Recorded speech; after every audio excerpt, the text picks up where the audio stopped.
comment ça s'est passé ce bombardement là? Vous étiez... Alors, nous, on était au Roitelet. Alors, le Roitelet, ça se... Je sais pas, vous savez pas où ça se trouve. Ça se trouve à Saint-Pierre, sur la hauteur. Et les Allemands, tous les soirs, avaient un avion qui venait parachuter le courrier sur l'île des Thaux, le Verdon, tout ça. Et puis cet avion. Et là, il y avait de la neige, il faisait froid. Et puis on était couché avec mon mari. Et puis il y avait cet avion. Mon mari se lève. Je dis, mais pourquoi tu te lèves? Je dis, c'est l'avion postal. Mais le même ronflement, hein. Ron, ron, ron, ron, ron, ron, ron. Je dis, ne te lève. Il se lève. Au moment où il lève la fenêtre, dépêche-toi, dépêche-toi, dépêche-toi. C'était déjà tout illuminé, il y avait des flammes partout, des bangs partout. Alors on s'est même pas habillé, on n'a pas eu le temps. Et alors, mon mari avait mis une planche où je mettais les clés parce qu'on avait de la volaille, on était obligé d'avoir de la volaille pour vivre. Alors je lui disais, fais donc une tranchée. Il dit, fiche-moi la paix avec ta tranchée, enfin bref. On avait une petite cave, parce que la maison n'avait qu'un étage, et il avait mis des poteaux. Comme il était au téléphone, il avait mis des poteaux dans tous les sens. Et avec M. Chevalier, on avait tous dit, s'il y a un bombardement, on est à tel endroit, on est à tel endroit. Moi, je disais, je n'irai pas dans la cave, je ne veux pas aller dans la cave. J'avais l'impression que la maison allait s'écrouler, qu'on allait étouffer.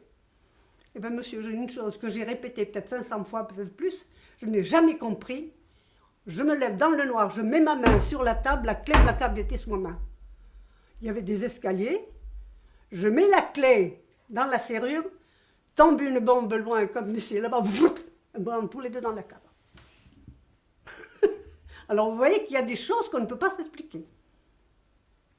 Ça, je n'ai jamais compris ça, je l'ai répété, je n'ai jamais compris que cette clé était sous ma main. Et puis on est rentré, on a subi le bombardement. Alors on voyait des flammes là. Enfin, où est construit? C'est construit. Où est ta maison maintenant? Où était ta maison, tout ça? Et on a subi le bombardement là. Et puis alors moi, avec mon mari, parce qu'il y avait des bombes qui tombaient un peu partout. Alors moi, vous savez, on respirait la cendre chaude. Et puis on est sortis de là.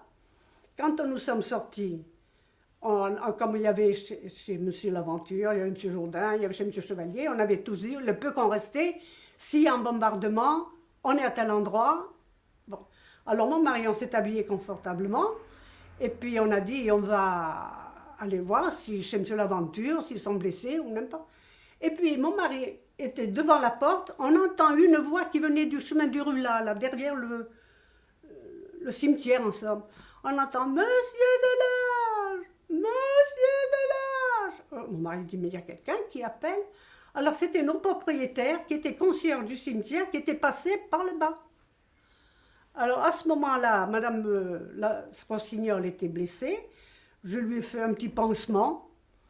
Et puis il était 4h, 5h du matin, il faisait froid. Ben, on a dit, on va se recoucher. Je sors pour je ne sais pas quoi faire.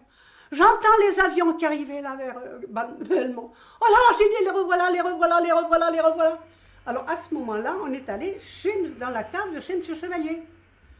Et c'était là que j'avais Madame de Norus sur les genoux. Ma grand-mère. La grand-mère à Jacqueline.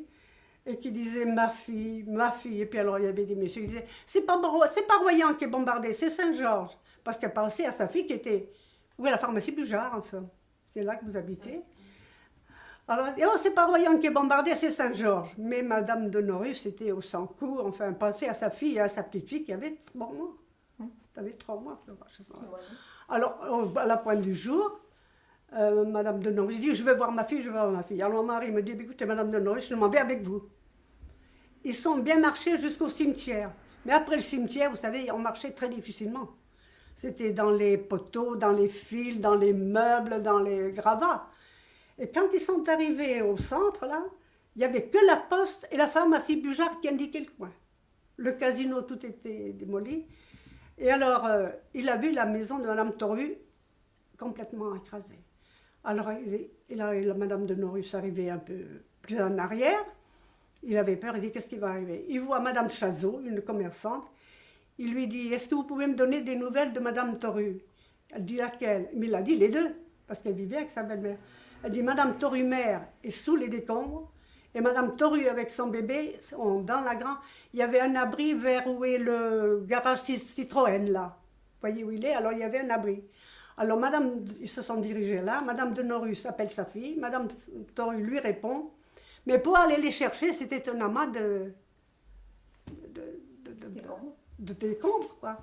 Alors ils se sont parlé, et puis ils étaient nombreux, avec des hommes, ils ont fait un passage.